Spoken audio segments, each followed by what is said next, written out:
É um ministério grande, complexo, com autonomias em setores, dependendo muitas vezes de conselhos para tomar decisões. Não é fácil a vida do ministro. E dele, em grande parte, depende do futuro da nossa nação. Desde a semana passada, o Brasil tem um novo ministro da Educação após a saída de Abraham Weintraub. Milton Ribeiro tem 62 anos, nasceu em Santos, litoral de São Paulo, é teólogo e advogado com doutorado em educação.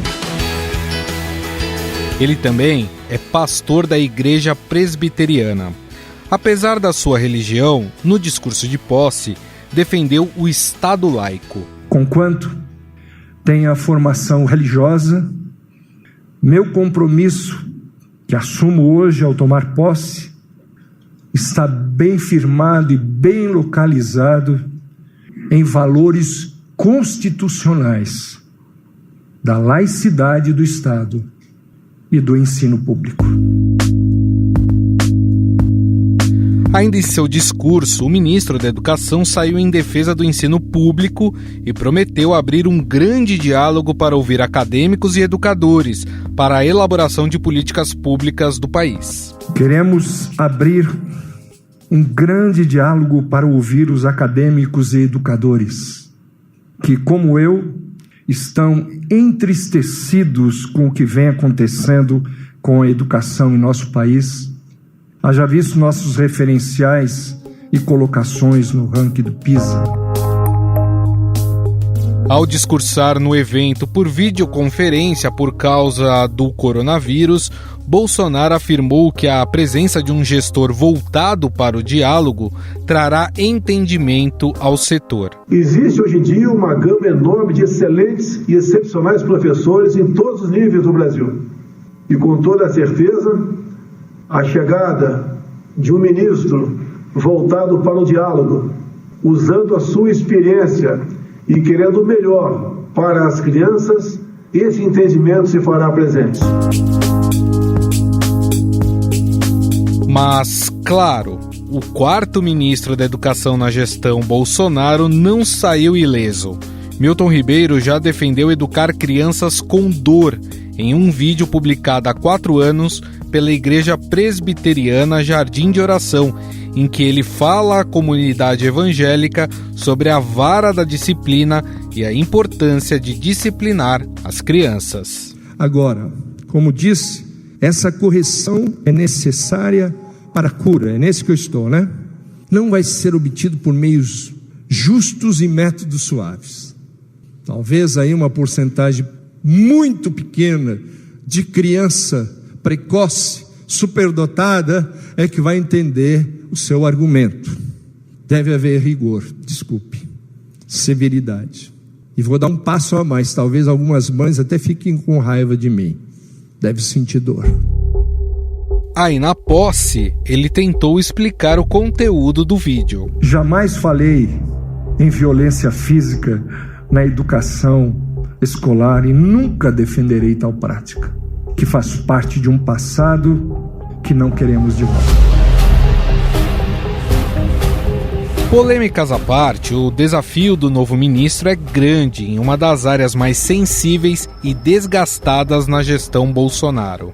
Milton Ribeiro tem pela frente questões como discutir o novo Fundo de Manutenção e Desenvolvimento da Educação Básica, o Fundeb, realizar o Enem em meio à pandemia, orientar e dar apoio às redes de ensino na reabertura e implantar a Base Nacional Comum Curricular.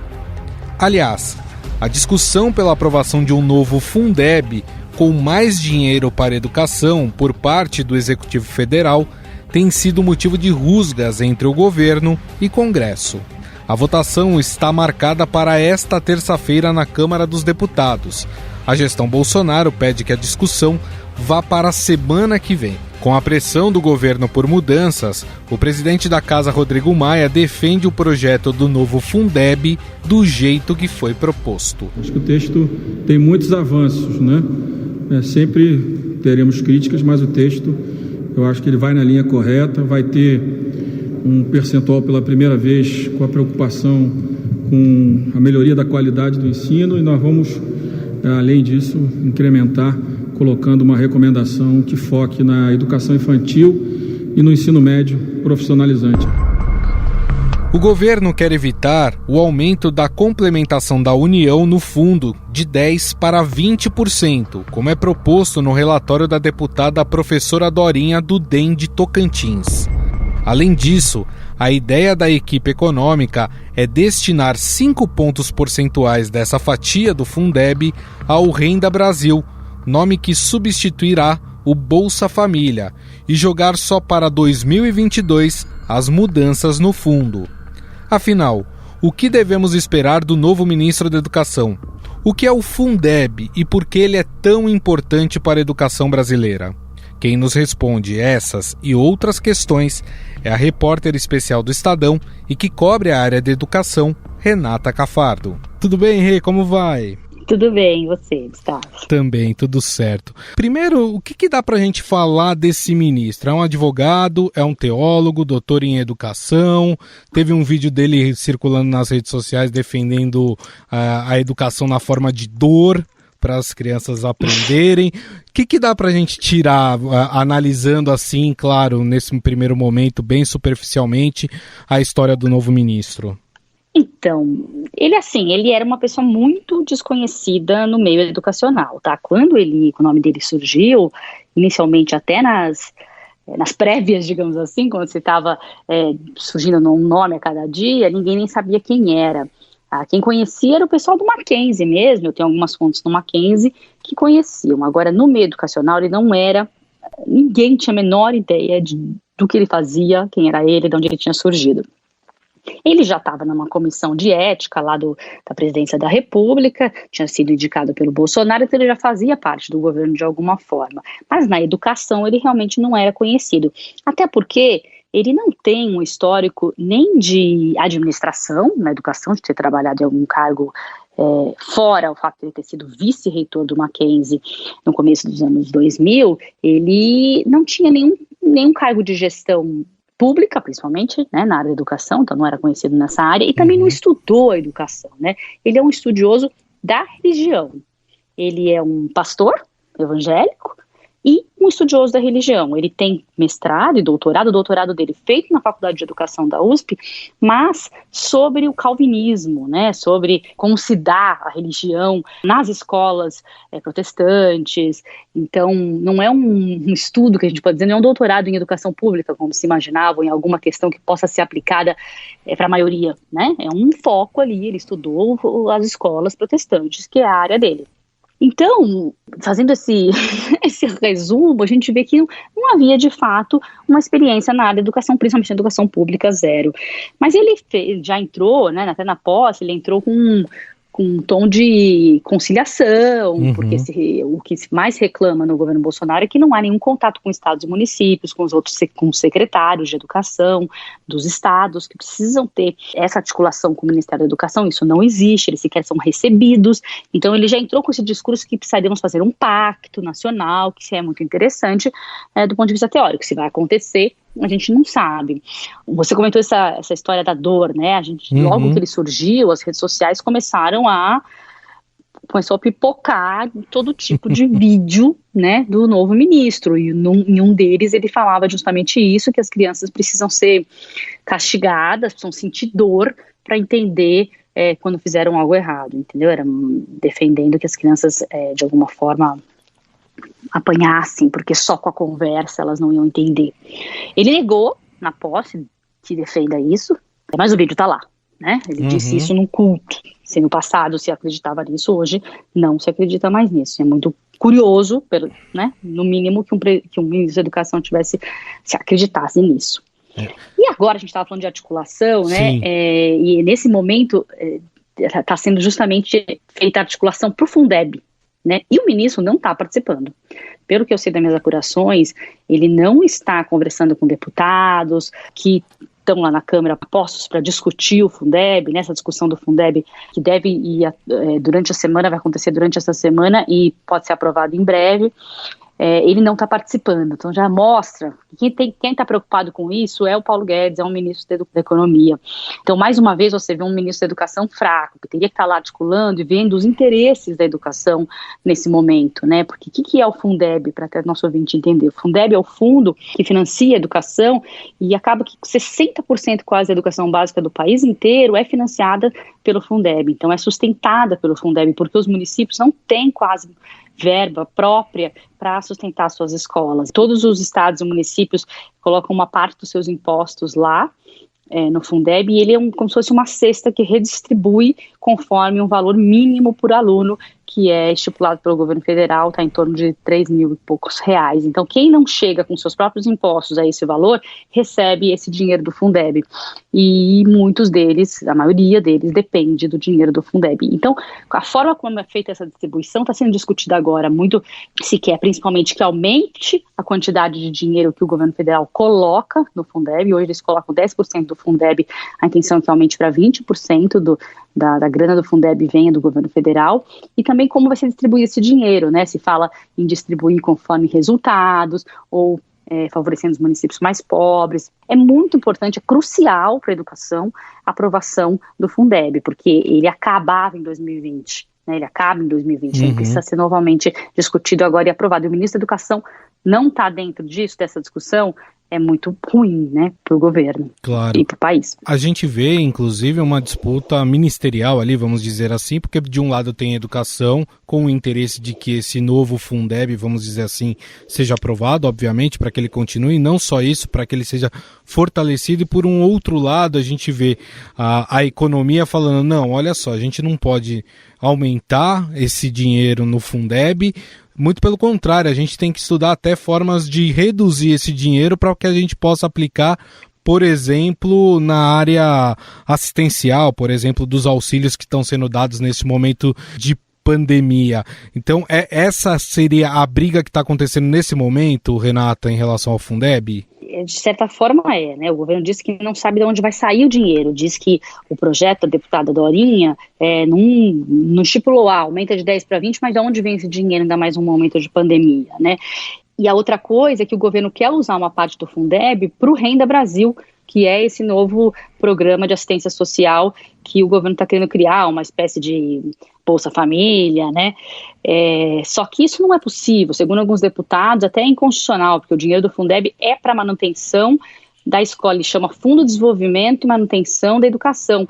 Então é para isso, é para manutenção e desenvolvimento da educação. O programa assistencial não é manutenção da educação, entendeu? Então seria essa discussão até de que é inconstitucional, não se pode pegar, eles querem pegar 5% do dinheiro do Fundeb para esse programa.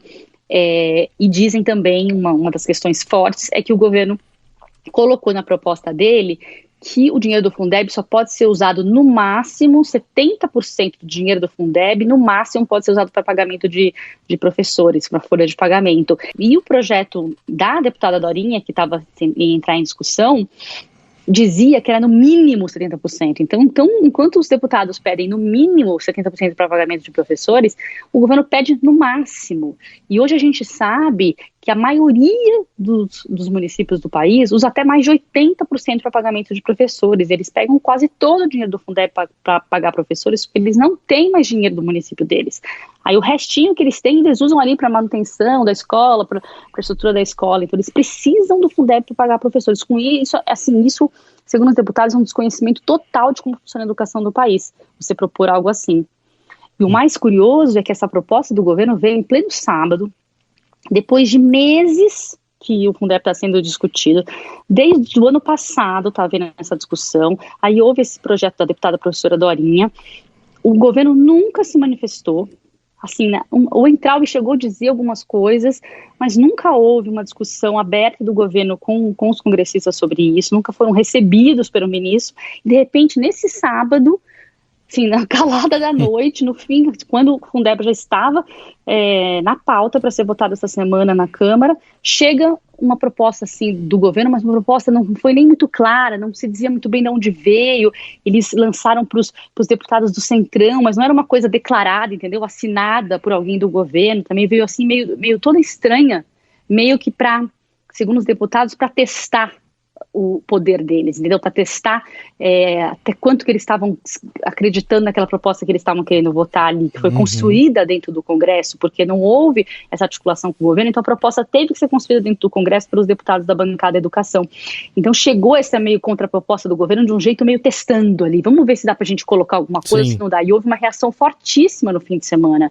Todos os deputados ligados à educação e os especialistas, os grupos, você vê todas as fundações que são ligadas à educação, fizeram uma reação fortíssima durante o fim de semana contra essa proposta do governo e também falando, poxa, na última hora, no último minuto eles mandam alguma coisa que não tem nem tempo para discutir e agora o governo está querendo adiar a votação, pedindo inclusive que se adie por uma semana para que haja mais discussão, mas teve mais de um ano de discussão, o novo Fundeb está sendo discutido há mais de um ano. Além do Fundeb, né, tem 3 itens aqui que eu separei como acreditando ser os essenciais para o novo ministro, os desafios dele aí para frente, que é, primeiro, a organização e planejamento da aplicação do Enem de 2020, que já foi adiado, né, que a gente sabe que mexe todo com uma logística, né? Isso por causa desse adiamento. Tem também a orientação, o apoio que o Ministério da Educação vai dar para estados e municípios em relação à reabertura de escolas, depois que passar o período mais grave da pandemia. E o terceiro aí que eu destacaria seria implantar a Base Nacional Comum Curricular. Seriam esses os desafios do novo ministro? São inúmeros, né, os desafios. Essa questão do Enem está mais ou menos resolvida, precisa esperar a pandemia, eu acho, né, ver se de fato vai ser feito mesmo em janeiro, ele está indo adiante, em janeiro deu um respiro aí até para ali dos trâmites do Enem que estavam atrasados, a gráfica que não foi contratada, porque está uma disputa na justiça, até a gente deu uma matéria no Estadão sobre isso, se em janeiro dá esse respiro, vamos ver se de fato o país consegue fazer um exame com 5 milhões de estudantes em janeiro, como é que vai estar na situação sanitária. A questão da base nacional comum curricular, o governo é contra essa base. A gente sabe muito bem que as pessoas que estão lá dentro do MEC hoje, ainda, né, independentemente do novo ministro, não mudou a equipe, são pessoas que não acreditam na base nacional comum curricular, acreditam que ela foi feita por grupos de esquerda, por grupos que...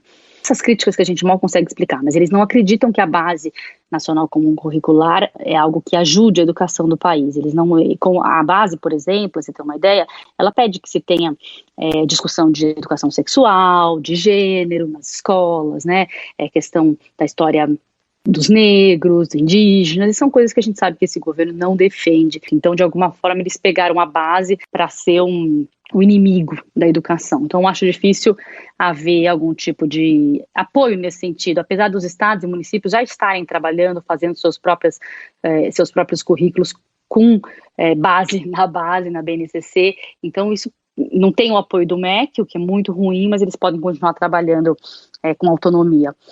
E a terceira questão, que acho que é até a mais importante nesse momento, é o enfrentamento da pandemia, né? O MEC até hoje não fez nada para ajudar estados e municípios que têm as escolas para voltar, nem para a educação à distância no momento em que começou e que ainda a gente está nesse momento, quanto mais para a volta às aulas. A gente espera que pelo menos haja algum projeto nesse sentido. O MEC tem dito que está trabalhando em alguma coisa lá na Secretaria de Educação Básica, mas a gente não viu nada até agora, nenhum tipo de apoio, nem dinheiro, nem articulação, nem direcionamento para essa questão do enfrentamento da pandemia, que é gravíssimo, que a gente está numa crise educacional também gravíssima, muitas crianças não têm acesso à internet, a desigualdade na educação vai aumentar absurdamente por causa disso, para quem não teve acesso a essas aulas, e mesmo que teve, qual foi a qualidade dessas aulas. Então precisa ter um programa seríssimo de recuperação da aprendizagem dessas crianças e também de acolhimento dessas crianças, no sentido que elas vão chegar emocionalmente abaladas pela pandemia que viveram, com problemas como perda de emprego dos pais, perda de familiares para doença. Então é preciso ter tanto o apoio emocional quanto o apoio pedagógico na escola. E isso é grandioso, precisa ser feito com o apoio do MEC para funcionar perfeitamente, principalmente nas escolas públicas do país. Mas não há nem direcionamento do que deve ser feito. Imagina apoio, né? Então a gente espera que o novo ministro se preocupe com essa questão o mais rápido possível. Muito bem, nós conversamos então com a repórter especial do Estadão, Renata Cafardo, a gente falou sobre aí o novo caminho do Ministério da Educação com um novo ministro, né, e os seus principais desafios. Rê, gostaria mais uma vez de te agradecer. Muito obrigado, viu, por esse papo. Imagina, é um prazer. Obrigada a vocês. Mas por que o Fundeb tem causado tantas divergências entre parlamentares e o governo? Quem nos explica toda essa confusão é a repórter do Estadão em Brasília, Tânia Monteiro. Tudo bem, Tânia? Olá, Gustavo. Olá para todos os nossos ouvintes. Tem uma certa confusão aí acontecendo, né? Tem um projeto do novo Fundeb lá, em que fala para a União aumentar o seu aporte no Fundeb de 10% para 20%.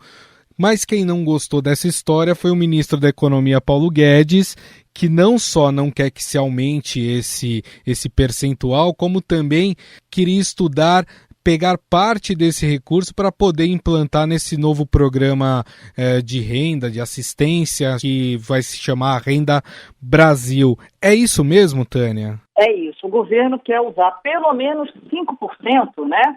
Seja para essa transferência direta de renda para as famílias com criança em idade escolar, inclusive a pré-escola, né? A ideia do governo, né, a proposta deles, diz que é para incluir todas as crianças em creches também com esse recurso do Fundeb.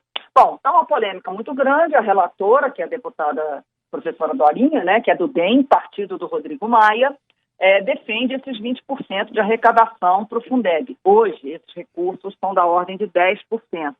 E o país espera gastar, pelo menos a previsão era de que este ano, com a educação básica, fossem gastos 15 bilhões.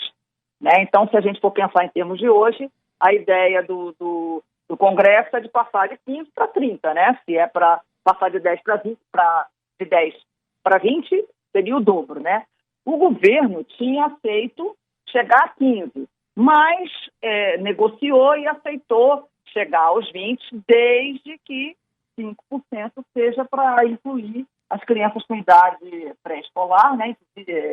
Crianças pequenas, desse programa transferência direta de renda, inclusive a pré-escola.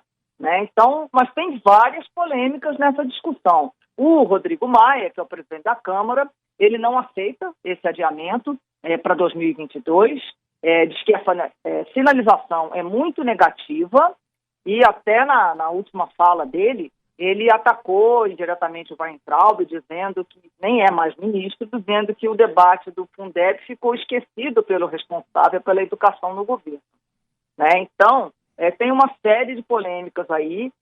Rodrigo Maia está dizendo que quer votar nessa terça-feira a proposta e está chamando as ideias do governo de ideias soltas.